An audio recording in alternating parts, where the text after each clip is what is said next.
Hi sir, ನಮಸ್ತೆ. ನಮಸ್ತೆ sir, ನಿಮ್ಮ ಹೆಸರು? ಹರೀಶ್ ಅಂತ ಹೇಳಿ. ಸರ್, ನಾವು ಯಾವ ಊರಲ್ಲಿ ಇದೀವಿ ಈಗ? ಕೆಂಬಳಲು ಗ್ರಾಮ, ಓಕೆ ತಾಲೂಕು, ಹೆಬ್ಬೂರು ಹೋಬಳಿ. ಓಕೆ ಸರ್, ಇಲ್ಲಿ ನಮ್ಮ ಮುಂದೆ ಒಂದು ವಿಭಿನ್ನವಾದ ಒಂದು ಉಪಯೋಗವಾದ ಒಂದು ವಸ್ತು ಕಾಣ್ತಾ ಇದೆ. ಇದು ಏಂತಕ್ಕೆ ಯೂಸ್ ಆಗುತ್ತೆ, ಎಷ್ಟು ಕಾಸ್ಟ್ ಆಗುತ್ತೆ, ಇದು ಏನು ಅಂತ ಸ್ವಲ್ಪ ಹೇಳಿ ಸರ್. ನಾವು ಏನಂದ್ರೆ ನಮ್ಮ ಜಮೀನಲ್ಲಿ ಎಲ್ಲ ಔಟ್ಲೆಟ್ ಡ್ರಿಪ್ ಇರಿಗೇಷನ್ ಮಾಡ್ಕೊಂಡಿದೀವಿ. ಔಟ್ಲೆಟ್ ಅಂದ್ರೆ ಮೇಲ್ಗಡೆನೆ ಡ್ರಿಪ್ ಪೈಪ್ ನ ಬಿಟ್ಕೊಂಡಿದೀವಿ. ಈ ತರ ಅದು ಹೊಲ ಉಳ್ಸೋ ಟೈಮಲ್ಲಿ ಎಲ್ಲ ಟೈಮಲ್ಲಿ ಅದನ್ನ ಫೋಲ್ಡ್ ಮಾಡಿ ಮಚ್ಚಿಡ್ಬೇಕು. ಅವಾಗ ಏನಾಗುತ್ತೆ ಅಂದ್ರೆ ನಮ್ಗೆ ಇಬ್ರು ಲೇಬರ್ಸ್ ಬೇಕಾಗುತ್ತೆ. ನಮ್ ಜಮೀನಲ್ಲೆಲ್ಲ ಎಲ್ಲಾ ಡ್ರಿಪ್ ಪೈಪ್ ನ ಮಡ್ಚಿ ಒಂದ್ ಕಡೆ ಇಟ್ಟು ನಾವು ಊಡ್ಸಿ ಮತ್ತೆ ಬಿಡ್ಕೊಬೇಕು ಅಂದ್ರೆ ಒಂದು ಹಾಫ್ ಡೇ ಇಬ್ರು ಲೇಬರ್ಸ್ ಬೇಕಾಗುತ್ತೆ. ಅದನ್ನ ನಾವು ತುಂಬಾ ನೋಡಿದ್ವಿ. ಹೇಗೆ ಹಿಂಗಾಗ್ತಾ ಇದೆಯಲ್ಲ, ಏನಾದ್ರು ಮಾಡ್ಬೇಕಲ್ಲ ಅಂತ ಒಂದು ಇದನ್ನ ಯೋಚನೆ ಮಾಡಿ ಇದನ್ನ ರೆಡಿ ಮಾಡ್ಕೊಂಡಿದೀವಿ. ಇದರಿಂದ ಏನಾಗುತ್ತೆ ಅಂದ್ರೆ ನಮ್ಗೆ ಲೇಬರ್ ಕಮ್ಮಿ ಬರುತ್ತೆ, ಮ್ಯಾನ್ ಪವರ್ ಕಮ್ಮಿ ಬರುತ್ತೆ, ಮತ್ತೆ ಒಬ್ಬರೇನೆ ಕೆಲಸ ಮಾಡ್ಕೊಬಹುದು. ಬಟ್ ಹಾಫ್ ಡೇ ಆಗಂತದ್ದು 1-2 hours ಅಲ್ಲಿ ನಮ್ದೆಲ್ಲ ಕೆಲಸ. ಸರ್, ನಿಮ್ದು ಎಷ್ಟು ಎಕರೆ ಇದೆ ಫ್ಲಾಟ್? 3.5 ಎಕರೆ. 3.5 ಎಕರೆ ಸುತ್ತಕ್ಕೆ ಎಷ್ಟು ದಿನ ಬೇಕಿತ್ತು ಸರ್ ನೀವು ಜನನ ಉಪಯೋಗಿಸ್ಕೊಂಡು? ಇಬ್ರನ್ನ ತಗೊಂಡ್ರೆ ಮಧ್ಯಾಹ್ನ ಆಗೋದು. 10 ಗಂಟೆಗೆ ತಗೊಂಡ್ರೆ 10 ಗಂಟೆಯಿಂದ 2 ಗಂಟೆವರೆಗೂ ಸುತ್ತಿ ಒಂದು ಹಾಫ್ ಡೇ ಬೇಕಿತ್ತು ನೀವು ಫುಲ್ಲು ಫ್ಲಾಟ್ ನ ಇದು ಸುತ್ತಕ್ಕೆ, ಡ್ರಿಪ್ ಸುತ್ತಕ್ಕೆ ಬೇಕಾಗಿತ್ತು. ಈಗ ಇದ್ರಲ್ಲಿ ನೀವು ಎಷ್ಟೊತ್ತಿಗೆ ಸುತ್ತೀರಾ ಸರ್? 3 ಎಕರೆ ಒಬ್ಬನೇ 2 ಅವರ್ ಕಂಪ್ಲೀಟ್ ಆಗ್ತಾ ಇದೆ ನನಗೆ. ನೋಡಿ ಪ್ರೇಕ್ಷಕರೇ, ಇದು 3 ಎಕರೆ ಫ್ಲಾಟ್. 3 ಎಕರೆ ಫ್ಲಾಟ್ ಅಲ್ಲಿ ನಾವು ಇದು ಡ್ರಿಪ್ ಸುತ್ತಕ್ಕೆ ಒಂದು ಹಾಫ್ ಡೇ ಬೇಕಿತ್ತು. ಈಗ ಇದರಲ್ಲಿ ಬರೀ 2 hours ಅಲ್ಲಿ ಸುತ್ತಿದ್ದಾರೆ. ನೋಡಮ್ಮ, ನೀವು ಒಂದು ಟ್ರಯಲ್ ಮಾಡ್ತಿದ್ದಾರೆ, ಯಾವ ತರ ಸುತ್ತಾರೆ ಅಂತ ನೋಡಿ ಸ್ನೇಹಿತರೆ. ನೋಡಿ, ಈ ತರ ಈ ಡ್ರಿಪ್ ಪೈಪ್ ಬಿಟ್ಕೊಂಡಿರ್ತೀವಿ. ಈ ಗಿಡಗಳು ಬಿಟ್ಕೊಂಡಿದ್ರೆ ಸರ್, ಇದೇನ್ ಗಿಡ ಅಂತ ಗೊತ್ತಾಗ್ಲಿಲ್ಲ. ಅವಕೋಡ ಅಂತ ಹೇಳಿ, ಬಟರ್ ಫ್ರೂಟ್. ಓಕೆ, ಇದಕ್ಕೆ ಲಾಸ್ಟ್ ಡೆಡ್ ಎಂಡ್ ಗಿಡ ಅಲ್ವಾ, ಡೆಡ್ ಎಂಡ್ ಮಾಡಿರ್ತೀವಿ. ಈ ಡೆಡ್ ಎಂಡ್ ನ ತಕೊಂಡು ಇದನ್ನ ಹ್ಯಾಂಗ್ ಮಾಡ್ಕೊಂಡಿದ್ದಕ್ಕೆ ಈಸಿಯಾಗಿ ಪ್ಲೇ ಆಗುತ್ತೆ. ಈಸಿಯಾಗಿ ಸುತ್ಬೋದು, ಮತ್ತೆ ನೀಟಾಗಿ ಬರುತ್ತೆ. ಪ್ರೆಸ್ ಆಗಲ್ಲ, ಯಾವ್ದೇ ತರ ಪೈಪ್ ಇದಾಗಲ್ಲ, ಫೋಲ್ಡ್ ಆಗಲ್ಲ, ಈಸಿಯಾಗಿ ಬರುತ್ತೆ. ಮತ್ತೆ ಒಂದು ಪೈಪ್ ಸುತ್ತಕ್ಕೆ 6 ನಿಮಿಷ ಬೇಕಾಗುತ್ತೆ. ನಾವು ಅಲ್ಲಿಂದ ಸುತ್ಕೊಂಡು ಮ್ಯಾನ್ ಪವರ್ ಯೂಸ್ ಮಾಡ್ಕೊಂಡು ಒಂದು ಪೈಪ್ ಸುತ್ತಕ್ಕೆ 6 ನಿಮಿಷ ಬೇಕಾಗುತ್ತೆ. ಇದರಿಂದ ನೋಡಿ, ಜಸ್ಟ್ 1 ನಿಮಿಷದಲ್ಲಿ ಒಂದು ಪೈಪ್ ಫೋಲ್ಡ್ ಆಗುತ್ತೆ.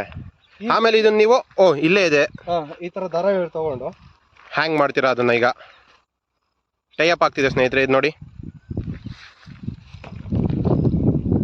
ಎಸ್, 1 ನಿಮಿಷಕ್ಕೊಂದು ಪೈಪ್ನ ಸುತ್ತಿ ತೋರಿಸಿದ್ದಾರೆ ಹರೀಶ್ ಕೆಂಬಳಲು.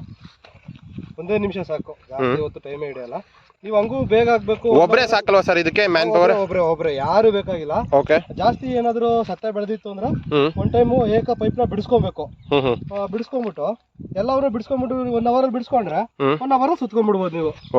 ಮಧ್ಯಾಹ್ನ ಆಗಂತ ಕೆಲಸ 1-2 hours ಅಲ್ಲಿ ನಿಧಾನಕ್ಕೆ ಆರಾಮಾಗಿ ಮಾಡ್ತೀನಿ ಅಂದ್ರೆ 3 hours ಅಲ್ಲಿ ನೀವು ಮಾಡ್ಕೊಬೋದು. ನೋಡಿ, ಈ ತರ ಕಟ್ಕೊಂಡು ಈ ತರ ದೂಕೊಂಡ್ರೆ ಈಸಿಯಾಗಿ ಬರುತ್ತೆ. ಇದು ಆಚೆ ಬರುತ್ತೆ ನೋಡಿ ಸ್ನೇಹಿತರೆ, ಸರ್ಕಲ್ ರೂಪದಲ್ಲಿ ಅಚ್ಚುಕಟ್ಟಾಗಿ ನೀಟಾಗಿ ಸುತ್ತಿ ತೋರಿಸಿದ್ದಾರೆ. ಟೈ ಅಪ್ ಮಾಡಿದ್ದಾರೆ, ಅದಕ್ಕೆ 2 ದಾರ ಕೂಡ ಟೈ ಅಪ್ ಮಾಡಿದ್ದಾರೆ. ಅಡಿಕೆ ತೋಟದಲ್ಲಿದ್ರೆ ಇದು 3 ಎಕರೆ ಫ್ಲಾಟ್ ಬಂದ್ಬಿಟ್ಟು ಕೊಕೊನೆಟ್ ಟ್ರೀಸ್ ಮತ್ತೆ ಅವಕೋಡೋ ಅಂತೆ. ಅವಕೋಡೋ ಟ್ರೀಸ್ಗೆ ಇವರು ಡ್ರಿಪ್ ಇರಿಗೇಷನ್ ಮಾಡಿದ್ರು. ಅದನ್ನ ಸುತ್ತಕ್ಕೋಸ್ಕರ ಒಂದು ಸಾಧನ ಮಾಡಿದ್ದಾರೆ.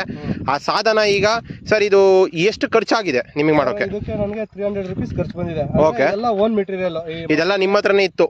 ನಮ್ಮ ಮನೆಯಲ್ಲಿ ಇರುವಂತ ಸ್ಕ್ರಾಪ್ ನಾನು ಯೂಸ್ ಮಾಡ್ಕೊಂಡು ಮಾಡಿರೋದು. ಸರ್, ಈಗ ಪ್ರೇಕ್ಷಕರು ನೋಡ್ತಿರೋರು ಅವ್ರು ಕೊಂಡ್ಕೊಂಡ್ ಮಾಡ್ಕೊಬೇಕು ಅಂದ್ರೆ ಎಷ್ಟು ಖರ್ಚಾಗುತ್ತೆ ಸರ್? ಸರ್, ಅವರು ಎಲ್ಲಾ ಕೊಂಡ್ಕೊಂಡ್ ಮಾಡ್ಕೊಂತೀನಿ ಅಂದ್ರೆ 1200 rupees ಖರ್ಚು ಬರುತ್ತೆ. ಓಕೆ ಸ್ನೇಹಿತರೆ, ನೋಡಿ, ಇದೆ ಅಂದ್ರೆ ವೆಲ್ಡಿಂಗ್ ಚಾರ್ಜಸ್ ಬರುತ್ತೆ ಅಷ್ಟೇ. ನೋಡಿ ಸ್ನೇಹಿತರೆ, ಇದು ಮನೇಲೆ ಸ್ಕ್ರಾಪ್ ಇದ್ರೆ ಒಂದು 300 ಇಂದ 500 ಖರ್ಚಾಗುತ್ತೆ ಅಂತ ಹೇಳ್ತಿದ್ದಾರೆ.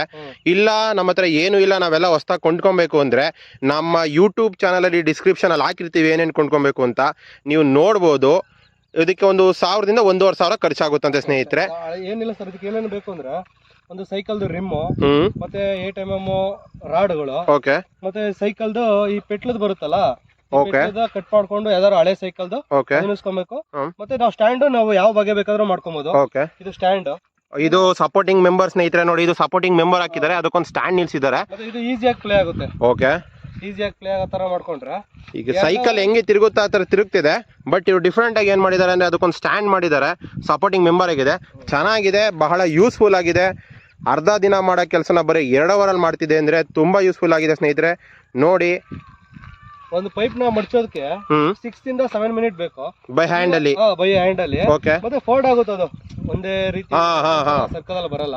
ಇದ್ರಲ್ಲಾದ್ರೆ ಎಲ್ಲೂ ಫೋಲ್ಡ್ ಆಗಲ್ಲ. 1 ನಿಮಿಷದಲ್ಲಿ ಒಂದು ಪೈಪ್ ನ ನೋಡಿ ಸ್ನೇಹಿತರೆ, ಬಿಸಿಲಲ್ಲಿ ಒಣಗಿರ್ಲಿ, ಮಳೆಯಲ್ಲಿ ನೆಂದಿರ್ಲಿ, ಏನೇ ಆಗಿರ್ಲಿ, ಇದು ಬೆಂಡ್ ಆಗಲ್ಲ. ಸರ್ಕಲ್ ರೂಪದಲ್ಲಿ ನೀಟಾಗಿ ಇದಾಗುತ್ತೆ. ನೋಡಿ, ಇನ್ನೊಂದು ಸುತ್ತ ತೋರಿಸ್ತಾ ಇದಾರೆ. ಕೊಕೊನೆಟ್ ಟ್ರೀಗೆ ಹಾಕಿದಾರೆ ಇದನ್ನ. ಈಗ ಸುತ್ತಿದ್ದು ನಮಗೆ ಈಗ ಅವಕಾಡೋ ಟ್ರೀಗೆ ಹಾಕಿದ್ರು, ಈ ಕೊಕೊನೆಟ್ ಟ್ರೀಗೆ ಹಾಕಿದ್ನ ಸುತ್ತ ತೋರಿಸ್ತಾ ಇದ್ದಾರೆ ಒಂದ ನೋಡಿ.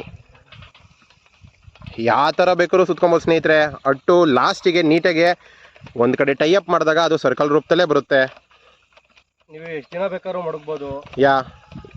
ಆಮೇಲೆ ಇದು ಬಹಳ ಯೂಸ್ಫುಲ್ ಅಂದ್ರೆ ಏನಂದ್ರೆ ಇಬ್ರು ಬೇಕಾಗಿದ್ದು ಜನನ ಆಗುತ್ತೆ, ಮತ್ತೆ ಒಬ್ಬರೇ ಕೆಲಸ ಮಾಡ್ಕೊಬಹುದು, ಲೇಬರ್ಸ್ ನ ಕಮ್ಮಿ ತಗೊಳುತ್ತೆ. ರೈತರಿಗೆ ಸಿಕ್ಕಾಪಟ್ಟೆ ರೈತರಿಗೆ ಇದು ಒಳ್ಳೇದಾಗ್ತಿದೆ. ಏನಂದ್ರೆ ದುಡ್ಡು ಉಳಿತಾ ಇದೆ, ಇಬ್ರು ಲೇಬರ್ ಚಾರ್ಜ್ ಉಳಿತಾ ಇದೆ. ಅಂದ್ರೆ ಇದನ್ನ ಮಾಡ್ಕೊಳೋದ್ರಲ್ಲಿ ತಪ್ಪಿಲ್ಲ. ನೋಡಿ ಟೈ ಅಪ್ ಮಾಡ್ತಿದ್ದಾರೆ, ಸೇಮ್ ಆಸ್ ಇಟ್ ಈಸ್ ಅದನ್ನ ಟೈ ಅಪ್ ಮಾಡ್ದಂಗೆ ಇದು ಟೈ ಅಪ್ ಮಾಡ್ತಾ ಇದ್ದಾರೆ. ಸರ್ಕಲ್ ರೂಪದಲ್ಲಿ ಇದು ನೀಟಾಗಿ ಬಂದಿದೆ. 2 ದಾರ ಹಾಕೊಂಡ್ಬಿಟ್ರೆ ಎಸ್, ದಾರನು ಇಲ್ಲಿ ಟೈ ಅಪ್ ಮಾಡ್ಕೊಂಡಿದ್ದಾರೆ ನೋಡಿ ಸ್ನೇಹಿತರೆ. ಕಟ್ ಮಾಡ್ಕೊಂಡು ಅವ್ರಿಗೆ ಎಷ್ಟು ಬೇಕು ಅಷ್ಟನ್ನ ಕಟ್ ಮಾಡ್ಕೊಂಡು ಟೈ ಅಪ್ ಮಾಡ್ಕೊಂಡಿದ್ದಾರೆ. ಎಸ್, ಸರ್ಕಲ್ ರೂಪದಲ್ಲಿ ಬಂದಿದೆ.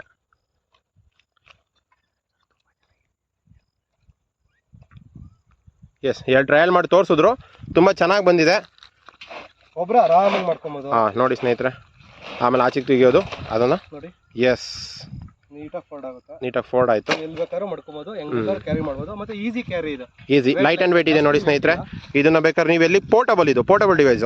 ನೀವು ಎಲ್ಲಿಗೆ ಬೇಕಾದ್ರೂ ನೀವು ನಿಮ್ಮ ಜಮೀನು ಎಲ್ಲೇ ಇರಲಿ, ನಿಮ್ಮ ಮನೆ ಎಲ್ಲೇ ಇರಲಿ, ಇದನ್ನ ನೀವು ಕ್ಯಾರಿ ಮಾಡ್ಕೊಂಡು ತಗೊಂಡು ಹೋಗ್ಬೋದು. ನಿಮ್ಮ ಪೈಪ್ ಎಲ್ಲಿದೆ ಅಲ್ಲಿಗೆ ಇಟ್ಕೊಬೋದು. ಓಕೆ, ಹಾಂ ನೋಡಿ ಈಸಿಯಾಗಿ ಪೋರ್ಟಬಲ್ ಮಾಡಿದ್ರು. ಎಸ್, ಥ್ಯಾಂಕ್ ಯು ಹರೀಶ್ ಅವರೇ, ಧನ್ಯವಾದಗಳು ಸ್ನೇಹಿತರೆ.